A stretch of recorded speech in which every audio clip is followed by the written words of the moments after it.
मला म्हणायचं होतं काय, तुला घुसखोर म्हणायचं होतं ना, घुसखोर म्हटलं असतं तरी चाललं असतं. तू गुरुवार्यांना बोलायचं नव्हतं. तू आमचं सर्वस्व आहे, ते सर्वस्व आहे आमचं. आमचं सर्वस्व आहे ते. लवांड्या बाजून तू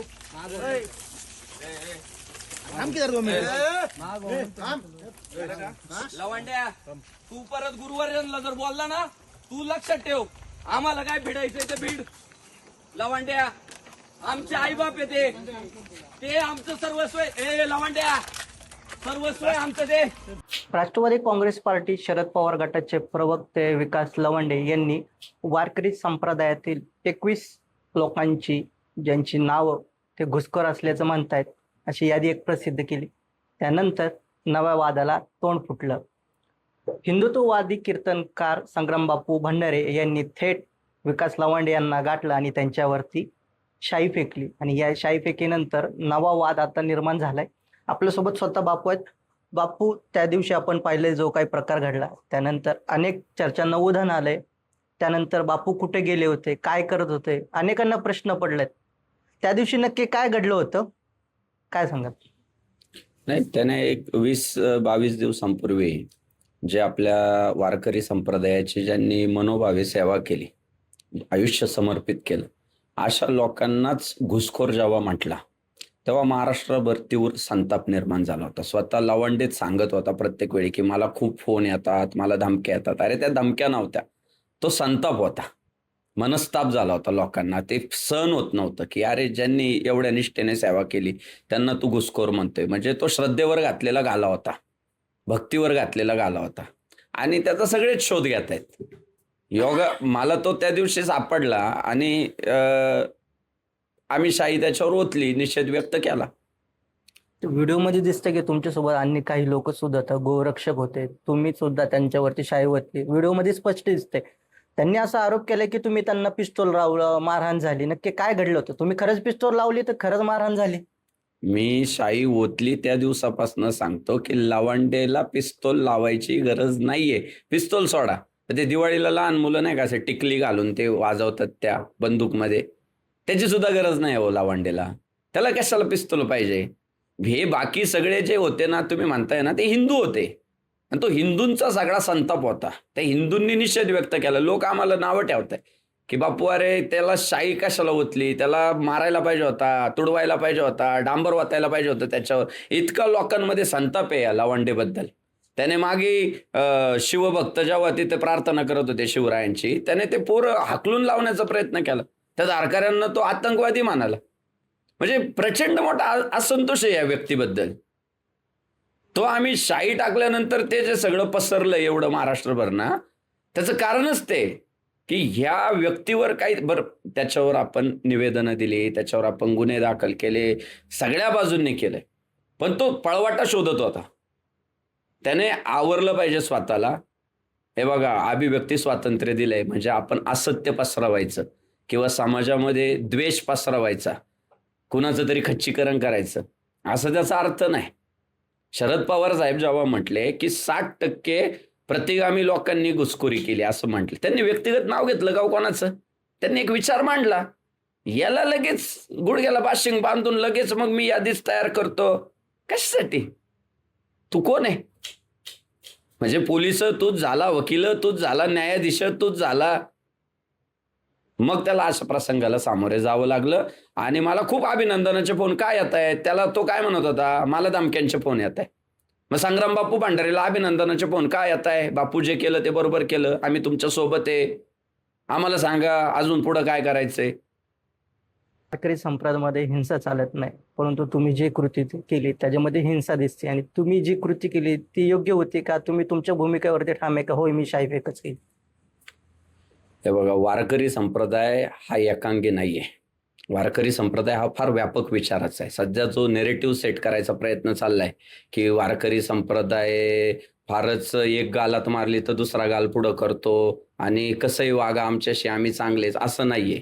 साधू संतांनी आम्हाला शिकवलं, भले तरी देऊ कासेची लंगोटी, नाठाळाच्या काठी देऊ माथा. म्हणजे नाठाळाच्या डोक्यात काट्या घालायला लावल्या आणि चांगल्याला लंगोटी पण देऊन टाकायला लावली. आणि तो विचार वारकरी संप्रदायाने पेरला, छत्रपती शिवाजी महाराजांमध्ये रुजला आणि मग भगवा ध्वज फडकला, हिंदवी स्वराज्य उभं राहिलं. आणि त्यामुळं या अशा पद्धतीचे जर काही लोक करत असतील चिखलफेक साधू संतांवर, धर्मावर, महापुरुषांवर, तर त्यांना उत्तर हे दिलंच पाहिजे. आणि म्हणून ती शाईफेक केलेली आहे. विचारांची लढाई विचारांनीही लढता आली असते, परंतु शाईफेक करणंच गरजेचं होतं. विचारच आहे त्या मागं. काय विचार नाही सोडलेला. त्याने काय केलं होतं, चिखलफेक केली होती ना आमच्या साधू संतांवर, खोटी नाटी नेरेटिव्ह पसरवत होता ना. ज्यांनी निष्ठेनं हिंदू धर्माचा प्रचार प्रसार केला त्यांना तो म्हणतोय वारकरी संप्रदायाचं भगवीकरण केलं. ही घुसखोरी आहे. अहो, वारकरी संप्रदाय भागवाच आहे ना, आमचा ध्वजच भागवा आहे. ज्ञानेश्वर महाराजांनी 700 वर्षापूर्वी जो ध्वज दिला वारकऱ्यांच्या हातात तो भगवा ध्वज आहे. माझी ये जीवीची आवडी पंढरपुरा नेन गुढी. कुठली गुढी नेली ती? भगवा ध्वज घेऊन गेले. तो म्हणतोय जय श्रीराम हा राजकीय मंत्र आहे. कोणत्याही संशोधकाला शोधायला लावा. जय श्रीराम हा राजकीय मंत्र आहे? कुठल्या पक्ष संघटनेने दिला आम्हाला राम? वाल्मिक महर्षींसारख्या, ज्ञानोबा तुकोबांसारख्या संतांनी दिला राम. तुकाराम महाराज म्हणतात झाले रामराज्य काय उन्हे आम्हासी. राम म्हणता रामचे होईजे पदी वैसोनी पदवी घ्यायचे. आणि हा म्हणतो जय श्रीराम या राजकीय मंत्राचाही प्रचार करताय. किती खोटं बोलतोय, किती समाजाची दिशाभूल करतोय. मग अशा व्यक्तीला मी जेव्हा शाई फासली ना, लोक मला म्हणताय बापू काय राव तुझं नेचर काय, तू शाई टाकतोय, मारायला पाहिजे होतं म्हणतात त्याला डांबर टाकायला पाहिजे होतं. पण मी विचार सोडलेला नव्हता. मी विचारपूर्वकच त्याच्यावर निषेध व्यक्त करण्यासाठी ती शाई टाकली. विचार कुठेही सोडलेला नाही. लोक असे म्हणतात संग्राम बापू भंडारे हे केवळ एक प्यादे, त्यांच्या मागे बोलवता धनी दुसऱ्याच आहे. आणि हिंदुत्ववादी नेते पण एक पक्ष सुद्धा त्यांच्या पाठीमागे. काय तथ्य यामागे? खरंच तुमच्या पाठीमागे कोण हिंदुत्ववादी नेते का कुठला पक्ष आहे? हे बघा, मी हिंदू आहे, मला हिंदू धर्माचा अभिमान आहे, माझी ओळख एक हिंदुत्ववादी कीर्तनकार आहे.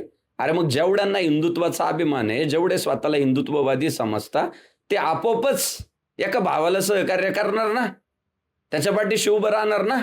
एका साह्य करू अवघे धरू सुपंथ. मी तर काय कुठल्या राजकीय पक्षाची चाटुगिरी करत नाही. मी तर माझ्या हिंदू धर्माचा प्रचार प्रसार करतो. माझ्या हिंदू धर्माला जे पूरक आहे, जे हिंदुत्वासोबत आम्ही त्यांच्यासोबत, ज्यांनी हिंदुत्व सोडलं आम्ही त्यांना सोडलं, हे तत्व घेऊन आम्ही निघालोय. मी काय कोणाच्या दावणीला नाही बांधलेला. माझं ते बाळण दुसऱ्याचं ते कार्ट. जिथं धर्मविरोधी कारवाई होती तिथं आम्ही उभे राहतो. आणि ज्यांना हिंदू धर्माचा अभिमान आहे ते आमच्या पाठीशी उभे राहतात. त्यामुळे ते प्यादा बिदा ना, ते चोराच्या मनात चालणे तसा प्रकार येतो. ते स्वतःचा अभ्यास करतो आणि दुसऱ्याला तसाच लावतोय. प्यादा कोण आहे उभ्या महाराष्ट्राला माहिती आहे. असं म्हणतात की आता वारकरी संप्रदायामध्ये राजकारण आणलं जाते, राजकीय व्यासपीठ वारकऱ्यांच्या भूमीमध्ये आता निर्माण झालेच पाहिजे. अनेक कीर्तनकार राजकीय भूमिका मांडताना दिसतात कीर्तनमध्ये. हे कितपत योग्य आहे? राजकारण खरंच आलंय? हे बघा, वारकरी संप्रदायामध्ये राजकारण, हे बघा, लोकशाही निर्माण झाली. लोकशाही निर्माण झाल्यानंतर निवडणूक प्रक्रिया निर्माण झाली. निवडणूक प्रक्रिया निर्माण झाल्यानंतर प्रत्येकाला मतदान करायचंय. आम्हा हिंदू धर्मीयांना आमचा धर्म वाढवण्यासाठी, आमचा धर्म टिकवण्यासाठी जे हिंदुत्वासाठी पूरक आहे त्यांची गरज आहे. मग आम्ही आमच्या धर्मातल्या आमच्या बांधवांना सांगणारच की बाबा जे हिंदुत्वाची भूमिका घेतील, जे देव हिंदुस्थानाचं हिंदू धर्माचं कार्य करतील त्यांच्या पाठीशी उभं राहायचं. हे आम्ही सांगतोय. म्हणून काय आम्ही राजकारण करतोय अशातला भाग नाही. कुणीही करावं हिंदुत्वाचं कार्य. आमचं तुका म्हणे सत्यकर्मा व्हावे साह्य. जो मंदिर बांधील त्याला सहकार्य करावं, जो महापुरुषांचे विचार पसरवल त्याला सहकार्य करावं, जो भगवा ध्वज फडकवल त्याला सहकार्य करावं. हे आमच्या साधू संतांनीच शिकवलंय. धर्माचे पालन करणे पाखंड खंडन. आम्ही आमच्या धर्माचा प्रचार प्रसार करतोय आणि तो प्रचार प्रसार करत असताना आम्हाला जे संविधानानं स्वातंत्र्य दिलेलं आहे धर्म प्रचाराचं प्रसाराचं, त्या पद्धतीने काम करतोय. बापू, पोलिसांनी तुम्हाला नोटीस दिली, तपासणी केली, तपासणी अंती खरंच तुमच्याकडे पिस्टल सापडलंय, त्यांना मारहाण झाली? मी पहिल्या दिवशीपासनं सांगतोय, शाई टाकल्यापासनं, की या लवांडेला पिस्तूलची गरज नाहीये. दिवाळीला ते टिकल्या वाजवतात ना बंदुकीत टाकून, त्याची सुद्धा गरज नाही. त्याला कशाला पिस्तूल आणि ते पाहिजे? तो खोटारडा माणूस आहे. जेणेकरून हिंदू धर्म कसा बदनाम होईल, त्याच्यात कशी फूट पडेल, त्या हिंदू धर्मातले माणसं कसे टीकेचे धने होतील, याच्यासाठी तो प्रयत्न करत राहतो. त्याच्यावर मी आम्ही सगळ्यांनी निषेध व्यक्त करण्यासाठी शाई ओतली, हे आम्ही मान्य करतो. पण पिस्तूल वगैरे याला अर्थार्थी संबंध नाही. तुम्ही तुमच्या भूमिकेवरती ठाम आहात. इथून पुढे पुन्हा असं कृत्य किंवा त्यांच्याकडून असे वक्तव्य झाले तर तुम्ही जसंच तसं उत्तर द्याल? त्याने ज्या पद्धतीने घुसखोर म्हणून उभ्या महाराष्ट्राचं मन दुखावलं, त्याची प्रतिक्रिया आम्ही दिली. त्याने आता त्याच्यात काय सुधारणा करायची किंवा काय बदल करायचा हा त्याचा व्यक्तिगत मुद्दा आहे, आणि आम्ही पुढे काय त्याला प्रतिक्रिया द्यायची हा आमचा व्यक्तिगत तशा अर्थानं मुद्दा आहे. बघू, येणारा काळ सांगेल. पुन्हा तुम्ही त्याच पद्धतीने उत्तर देणार जसंच तसं? देव, हिंदुस्तान आणि हिंदू धर्म याच्यापेक्षा मोठं काही नाही. शूर आम्ही सरदार, आम्हाला काय कुणाची भीती. देव देश धर्मासाठी प्राण घेतलं हाती, धर्माचे पालन करणे पाखंड खंडन. त्यामुळं धर्मासाठी हसत हसत बलिदान देऊन टाकू साहेब, हसत हसत. रोज माणसं जन्माला येतात, रोज मारतात, पण देव देश धर्माचं कार्य ज्यांनी केलं ना, त्यांचा या महाराष्ट्रामध्ये, या हिंदुस्थानामध्ये एक वेगळा ठसा आहे. आणि ज्या व्यक्तिमत्वाने इथं भगवा ध्वज फडकावला छत्रपती शिवाजी महाराजांनी, त्यांचे वारसदार आहे आम्ही, त्यांचे मावळे आम्ही.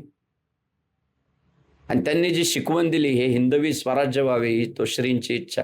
आणि त्या इच्छेसाठी एक काय लाखो संग्राम बापू बलिदान देतील, लाखो.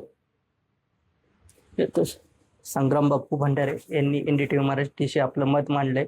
मी केलेल्या कृतीवरती मी ठाम आहे आणि पुन्हा अशाने जर वक्तव्य पुढे येत असेल तर जशाच तसे उत्तर देऊ, असं सुद्धा बापू म्हणाले. सूरज कसबे, NDTV मराठी, पुणे.